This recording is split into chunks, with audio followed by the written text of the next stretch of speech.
So hi, everyone. Today, I'm meeting with a great friend of mine, Kobi Bendelak, who is the CEO of InsurTech Israel. Kobi has 22 years in insurance, which I didn't know, right? I had to go and check your LinkedIn profile, but you have been in innovation for quite a long time. And what I didn't realize as well with Israel, the InsurTech Israel program, is that you are focusing on four things: acceleration, investment, consulting, and media and events. So Kobi, would be great to actually understand who you are, for our listener, what you love doing and what you do every day, and why do you do it? That's fantastic. Good question. So first, I've been in the InsurTech Israel in the insurance industry for 22 years, as you mentioned. I had one of the biggest MGA in Israel. It was a subsidiary company that I established with Generali Group. So it was a great experience for me to learn and work in the insurance industry. In 2015, I got a quote to sell all my shares in the company. So I couldn't refuse to that quote, and I sold all my shares and went to retire. But I was too young to be retired, 45 years old. So I decided first to be retired, but a few months later, it started to be boring. So I looked for new adventures, and I found the insurtech industry very, very interesting for me. So I start and open InsurTech Israel. So this is my background, and it's very helpful for me when I'm working in the InsurTech sites, because for the entrepreneurs, I bring a lot of domain expertise for them, for the market, for the insurance company, for the brokers. I was part of them life or part of them industry, so I know how it's working. So it's very helpful for me. So for your first question, I said that I come in the morning with a lot of passion. Which is key, right? Yes. It's very, very interesting because the InsurTech all around the world is flourishing now. It's growing. It's interesting. We're taking a very huge industry, maybe one of the biggest industry in the world. They call it the insurance industry, and we are now small part, but part of the changes. So it's important. So let's give some numbers, Kobi. So 5 trillion market, right? And InsurTech represent today 50 billion in investment. So we tend to give the number in investment term, which probably is affecting, based on what Florian told me recently, around 1 billion is impacted by our InsurTech work. And this year could be 13 billion so far. October has been investing in InsurTech, twice as much as last year. So as you said, we are flourishing. Yeah, flourishing, and we're doing a change. We're part of a flow of a changing of a big and huge industry, and it's very fascinating. So this is the reason that I wake up and do it by passion, because to be part of that changing is very fascinating. So this is my background. But InsurTech Israel has 4 bases, as you said: the investments. So we already invested in 10 startups. All of them are Israelis. All of them are InsurTechs.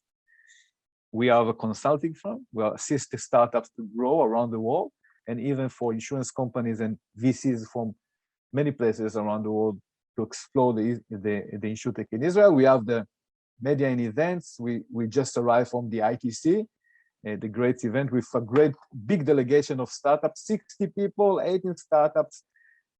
As people told me, they heard Hebrew all around. And when the Israeli are in town, they are in town. Yeah. So and the last initiative that we opened 1 year ago is the Accelerator program. You know, Tel Aviv is one of the capital of the InsurTech world, but we don't have an accelerator program here in Israel. So we decided to open it together with great partners, global partners like Sompo Japan and Milliman and Sapiens and Deloitte and Dell Technology and Ayalon and Broketech Ventures and many more, and with great mentors from all over the world with a lot of criteria, the topics that can assist, that are assisting startups to grow. And that's the time to thank you, Sabine, for being part of that. So this is InsurTech Israel from side to side in a nutshell. In a nutshell. Thank you, Kobi. And one key thing which come with, you connecting investors, insurers, insurtechs, and mentors, an expert like myself, is you're building an ecosystem. And so I would love for you to explain why growth ecosystems are so important today. First, to build an ecosystem is very hard. But if you have success story, it's make it very easy. And in Israel, we have a great success story. We have Lemonade, we have Hippo, we have Next Insurance, we have Ernix. So we have 4 unicorns. So it's assist us. People don't know that part of the people don't know that they are Israelis. So that's great success story that assists us to grow the ecosystem. To build the ecosystem is the basic, is the base for growing the insurtech industry. So this is the reason that the Israeli insurtech is very active and, as we say, flourishing. But also, I think you have mentioned 4 amazing, unicorns, so companies of valuation over 1 billion, who have achieved that status, and some of them have IPO'd because they work really hard. They're actually expanding into new markets. So some of them are in the United States, have expanded into Europe. So it's about looking at what they are doing with go-to-market and expansion strategy. And so when you look at the seed you are creating for the InsurTech in Israel, is for them to be there, but also to come to visit Europe and to move to the United States, right? Right. I think Europe is a great market for the InsurTech industry from Israel, coming from Israel. We have plenty of startups that operate in Europe, in Europe, of course, Great Britain, operate in Germany, in France, in Italy, anywhere. So even in Eastern Europe. And you said something right. To have a great ecosystem, you need a lot of early stage startups. You need to have the button. The button of the triangle is the early stage startup. It's not the unicorn. So to build that, it's very hard, because you need to find entrepreneurs, or the entrepreneurs need to find you, and it's a massive activity. So Israel is very good with that, because there is a joke in Israel that the Jewish mom in the previous time wanted her son or her daughter will be a doctor or lawyer. Now the Jewish mom wants her daughter or son will be an entrepreneur. So this is a culture in Israel, and a lot of people wants to be entrepreneurs, to open startups, and InsurTech is very hot now. So it's very attractive people. So one thing you're actually mentioning and highlighting is a funnel, right? So to become a sizable venture, so a growth venture, so scalable ventures, it takes a long time. You have to stick to it. And in InsurTech, I think the number, based on some of the work I was doing analyzing our unicorn within InsurTech, I analyzed 23, is an average 7 years. And some have done it in 4 years, but the average is 7 years. And to arrive to those 7 years, you need the big funnel at the beginning. You have scouting a lot of venture. I've scouted over 20,000 ventures, right, during my 6 years at during my 6 years. This is the reason that everyone knows who is Sabine. Exactly, right? You're so famous. 20,000 ventures to select, like you've done, right? My number is 100. So over all my different accelerators, I've only accelerated 100 out of the 20,000. And I had recently, I decided recently to change my business model to do venture labs, to focus on the second phase of venturing. But to be able to do phase 2, you need to do phase 1, which is acceleration, right, Kobi? Yes, you're right. And you need to add more influence measures. Like the insurance world is very orthodox. It's a long style of journey. and for startups. So if they are B2B startups, they are selling product to insurance companies, they need to be very patient, and the investors need to be patient, because there is no a great success on the beginning. It's not like B2C. If you like Lemonade and Hippo, if you are investing B2B startup, you need to be patient. And you know what, Sabine? The valuation of the B2C InsurTech startup now all over the world is very high, because they disrupt the market. They start to compete the insurer, but in the end, the insurer will achieve the goals and be digitized as well. So in the end, let's say all sales will be digitized from side to side, like Lemonade.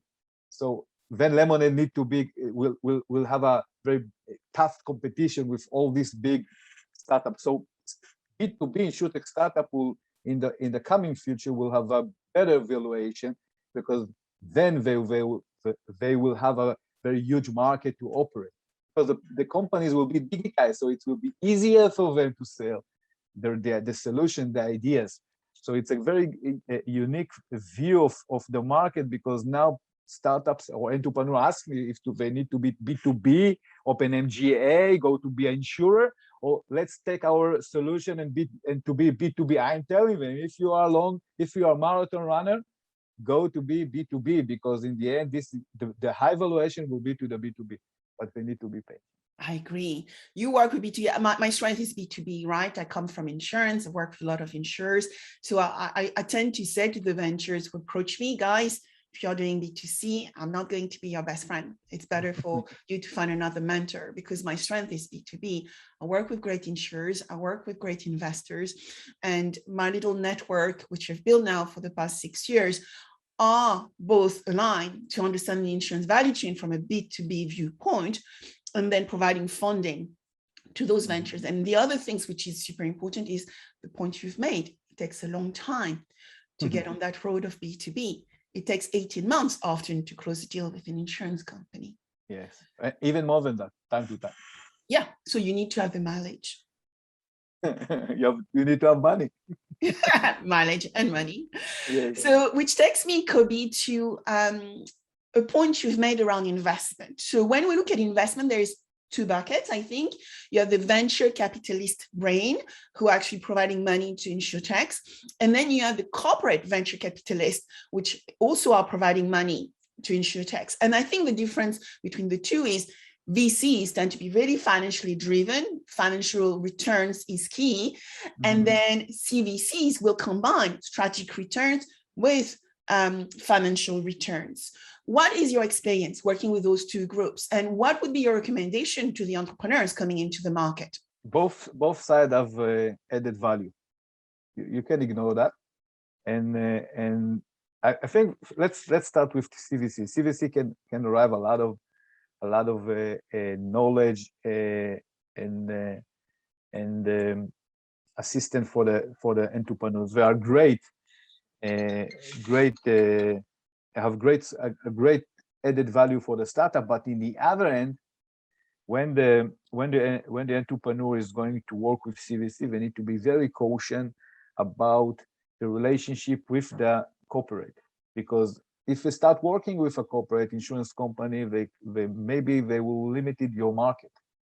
So you need to be very cautious and go over the details, because if they limit the market for you, it can kill you. So this is a very cautious side. So there is good things and something that you need to be very cautious with.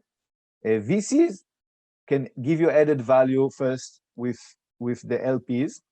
Okay, if part of them are coming from the insurance industry, and they can give you a lot of added value with the next round, because they have a lot of connection around the world, opening you doors with next investments.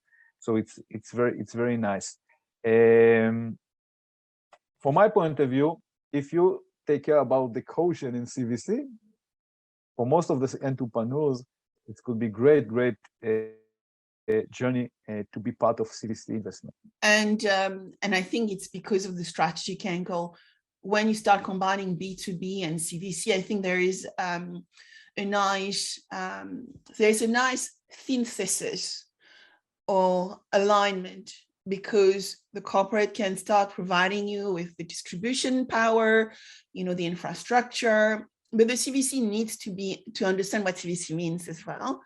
Whilst the younger venture will provide that, I often say this chaos theory, the entrepreneurial mindset, this speed time to market, knowing how to build with limited resources.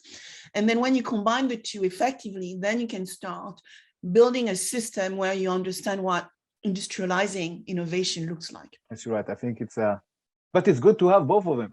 Yes, no, absolutely. This is better. Absolutely. CVC, after the second round with another VCs and families office, and in the end, the entrepreneur need to bring money to the table. Absolutely. Not just from investment. You need to sell his product. So this is the journey. Absolutely. So when we talk about Israel, we often think about cyber, AI, those great skill set which exist already in the infrastructure of Israel.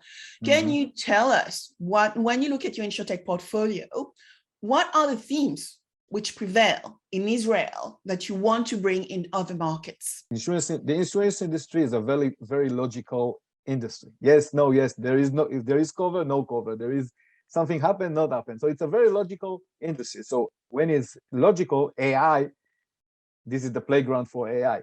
So the Israeli army intelligence unit have a great success with AI. So the entrepreneurs that are coming from that units arrive young and with a lot of experience. So they start looking for, they have idea and they look for how to use the idea to solve problems. And what Israel is the best is solve problems. We're living in a very tough neighborhood, so we need to know how to solve problems. So, and InsurTech in the end is not just technology. First is solving problems with great ideas, and then implement technology to make it happen. So the entrepreneurs that having a great skills with AIs, bring it to the InsurTech industry. So you can find here in Israel plenty of startups with AI technology that can that are assisting the insurance industry from underwriting, for claims, for fraud, for cyber insurance. So the AI, you can find AI all over in healthcare. So in a lot of topics, a lot of areas. So this is our main on the top of our activity. When I look at your portfolio, often I think about risk mitigation, risk management, and leveraging artificial intelligence to actually start unveiling some of those issues beside, Hippo and Lemonade, which are full end-to-end carrier who actually potentially use those technologies to identify behavior, right? So they have the front end, which is really customer centric. And then in the back end, they have this behavioral science going on to accelerate the underwriting and the customer engagement, but also identify poor behavior, right? Yes. And actually sway potentially insured and consumer to make the right choice for themselves. Yes, you're right. AI can assist make our life better. And insurance are looking how to make our life better just because they want to have prevention, to prevent risk. So you can find a level of interesting technology around the InsurTech that can be operated in the InsurTech. This is what we are doing in our consulting, finding technology that not operate in the InsurTech world, take them, convert them to insurance, and operate them in the InsurTech all over. So this is what Israeli doing well. Which goes to a point I would like to investigate a little bit more around your business model. So you invest, you accelerate, you consult, and you infotain, right? Which is the media and the event side. How do you combine all four capabilities? And when the entrepreneur and the founders look at those capabilities, how do you merge them to deliver a unique proposition for them? Okay. Well, first, the Israelis are very smart with doing business. They don't pay membership. They don't pay nothing. They just want to get success, and then they show me the money. Okay, this is the Israel. This is not just the Israel. This is the Middle East. Okay, it's based on outcome, right? It's why I often say, like, what is the outcome we need to achieve, and then we work backward from the outcome. That's right. That's right. So this is the culture. So our business model is to show them. So we always show them the success. So because we operate in all sides, investment, consulting, media, accelerator, you can find startups in our ecosystem using our activities in all over, or just one part, or two parts, or from part 1 to part 3. It's amazing. We need to combine it. We know how to combine it in a system. So because of that, most of the startups in Israel operate with us because they know that we can assist them. This is the reason that a lot of people approach us and saying, do you know them? Do you know them? What do you think about? Because we are like a hub of information because of that. So this is our business model. We assist them. First, we want them to grow. Even if they are growing by themselves, it assists us because it promotes our ecosystem. So we are very happy to assist, seeing growing, take them hand to hand if they are small one, early stage, or assist them to sharpen their product or the definition they thought about the insurance side. So we are doing that in many structures. So when you look at disruptive trends as a result, Kobi, what are the disruptive events, or I would say disruptive trends that you are seeing coming to us as we are moving into the future? We would love to see your portfolio startups or the new startups coming into the acceleration program or any other of your services provide. I think it's not new. A lot of people speaking about that, but I think it's the right way. So the amendment insurance. The amendment insurance is the way that people will use insurance in the near future. Especially the young people don't want to buy insurance, home insurance. They want to understand and they know to buy just for the risk, just for the laptop, just for what's happened, just for the cyber, just for traveling abroad, or just to riding the scooter. So I think the amendment insurance is the amendment, and automatically amendment insurance. This is the future. This is not new, but it's new arrival, but it's not new. What I think is the disruption and new is the parametrics insurance. Of course, it's not new at all, but we start now seeing a lot of movement in the parametrics insurance because it's logical. It's logical. There is event, get your money automatically. We don't need to do any claims, and we can assess the risk before. It's easily. So parametric insurance, I think, is the new future as well. So you said embedded insurance, which is where we have the insurance hidden through the distribution model of somebody else. So for example, I may buy a beautiful dress at Selfridges here in London, and I may be able to buy the insurance with it to protect it. Let's say very expensive, yes, you're right. Event if you buy a jewelry or something, like a necklace or something, it's automatically will be covered. And then you talk about parametrics, and as you said, it's not new. When we look at M-Pesa, I think the right time where I learned about M-Pesa was probably 10 to 15 years ago, where, you would go in Africa, an African farmer would be able, through their feature phone, they would be able to, through the feature phone, link to their Vodacom membership payment, buy the insurance through a QR code to protect their yield if there would be too much rain or too little sun. And there would be no claims process. The event through Google would happen. There's too much rain, there's too much sun, and the payment will be immediately done. So that is parametric, right? Yes, yes, you're right. Amazing. Amazing, it's not, right? It's not new, but what's happening to be bigger now is the technology, because the technology is more advanced and it's more clear. It assists to the insurance industry to understand, to be sure it's right, it's operate well. So it's take time, and now is the time to the parametrics to grow. And you can see there is a lot of stuff, not a lot, but there's a few good startups around.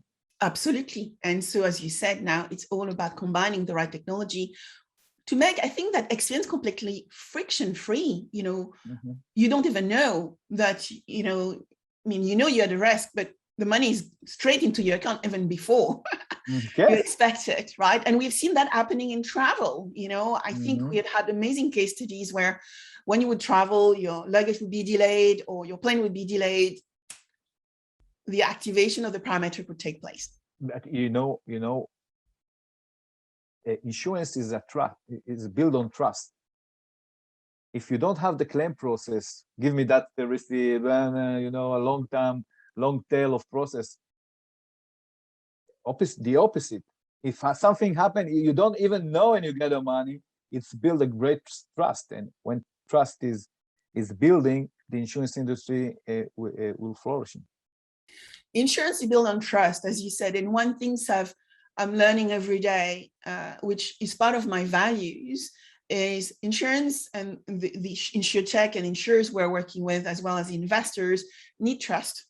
But they also need integrity and authenticity. With the three pillars, usually you can start building really unique relationship and deliver a lot of value in the market. That's right. So the third trend I wanted to ask you about is sustainability. As you know, we are all talking about sustainability and ESG. And how is Israel InsurTech market addressing those today? Not much, to be honest. Not much. As I mentioned, we're focusing on others path, and everyone need to use his great abilities to grow. So this is not so let's say popular or growing segments here in the InsurTech in Israel. Okay, so maybe in the future, as we start learning and how those great AI can start helping us do better environmental, social, and governance metrics, measure ourselves better as to we start delivering on those different pillars. But so when you look at sustainable business model, Kobi, so what are your top 3-4 tips to build a sustainable growth venture based on what you've seen so far? First, find the great entrepreneurs. People. In the end, this is what make it happen. If you have a good idea but you not operate well, or the people is not so stable, it's hurt. So first is the people. Second is the problem. I find a lot of entrepreneurs that are arriving to us with a great solution for a small problem. They think that it's a very big problem, but we know that it's not so big. So second is the problem. How big is the market? And the last one is the solution, if the solution is good enough. So this is from the side of the startup. For the side of the VC, you need to have a great partners, LPs. Okay, not just bring money, because I think money is not the issue today. The most important the most important issue for the VC is that to have a great LPs that assist, bring added value, assist the startup, let you work, give you the time to bring the success. And the last one is to be focused and finding the right places to operate. I think it's to be all over, speaking with everyone is take a lot of time, a lot of efforts and sources. So I think the last thing is to be focused on the region or the topics or the areas, but to be focused. Focus, people, getting the process right, meaning focusing on problem that people really want to see solved, market sizing would actually probably fit into that as well, right, Kobi? Yes, yeah, I see it a lot, all over. The great solution for nothing, or for small problems. I will actually quote you, don't work on a small solution, a big solution for nothing. Big solution for nothing. I think it's a good trademark word. You know what's happened, Sabine? Because a lot of entrepreneurs arriving to the InsurTech from them experience. Yeah. They had a bad experience with something that they had with claims, with the onboarding process. I don't know, with something. So, but they think that the experience that they had is so big. A lot of people suffering for that. So, okay, I have a solution for that. Let's do it. But in the end, it's a private one. It's not a big one. It's not a big problem all over. It's not. And, you actually highlighted something which is really fundamental, which I think it's important for us to stress as well, that entrepreneurs coming into InsurTech are not, often the young entrepreneurs. They tend to be people with a lot of years of expertise, because insurance is regulated and requires, and it's complex. In some ways, it's very specialized.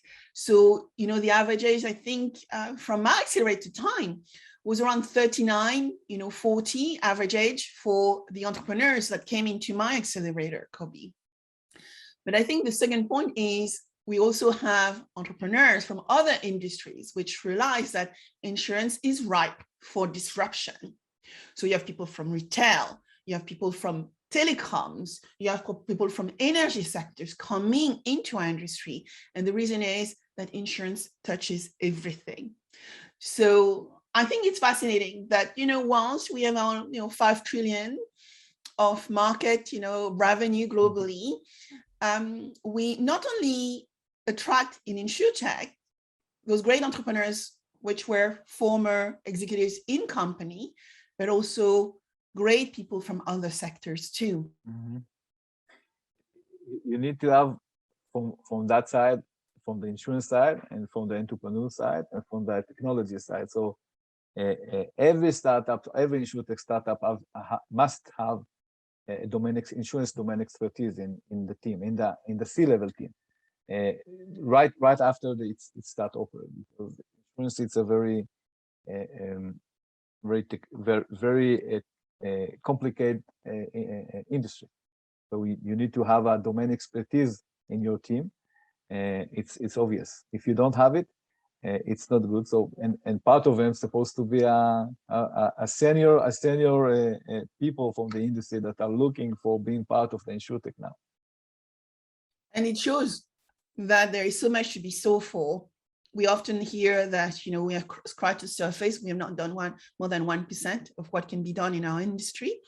And even when I look at artificial intelligence and, some of the new issues coming into AI, like ethical AI, I think, we have a long way to go to do AI in the right way. Yes, I agree. But this is Israel. This is the Israeli stuff. Yeah, exactly. So what would be your recommendation? What would be your, 3 to 5 words of wisdom, Kobi, that you would like to leave the entrepreneurs and people who are going to listen to this session and this discussion between the two of us?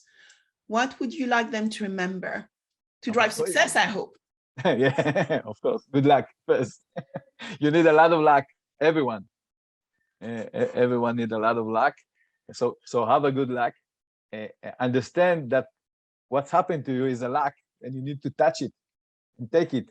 So sometimes there is opportunity that pass you, and you don't know that this is your luck. So take it. So this is one. If you are an entrepreneur, keep going. Keep going. There is a lot of barriers, a lot of hard days. You must keep going. You need to have a backup in your home and your family, but keep going. If you're an entrepreneur, if you are an investor, be patient. It's take time. I know I'm an investor, but I'm operate even in the other side. So be patient. Let the entrepreneur operate. Give him your added value if you can, but be patient. It will be worth. So be patient. If you are insurance industry and you are not so operating the InsurTech side, do a mindset. Change your mindset. Change your mindset. If you will not be part of that, you will not be at all. In the end, not far from today, the insurance world will be InsurTech world. So you must do you open your mind and understand, or that you must do something to your company first, digitize your company, and after that implement great technology inside. So if you're an insurer, open your mind. You have highlighted something super important, and I'm sure Matteo would love to hear that. So Matteo Carbone says every insurer will be an InsurTech at some point in time. So let's everyone become an InsurTech. Yes, we are doing our best efforts. We are doing our best efforts. So I want to thank Kobi for providing us his word of wisdom within the world of acceleration, investment, consulting, and infotainment. If we want to find a little bit more about Kobi, please check InsurTechIs.com, which is InsurTech Israel. And you can also reach out to Kobi via LinkedIn and Twitter. I think, what are your ID, Kobi? What is my ID? On LinkedIn, Kobi Bendelak. That's all. Exactly. Just write Kobi Bendelak or InsurTech Israel. You will find us, or InsurTech Israel Accelerator. You will find us everywhere. It's easy. It's easy. So thank you. Thank you, Sabine. It was very. Thank you very much. Until next time.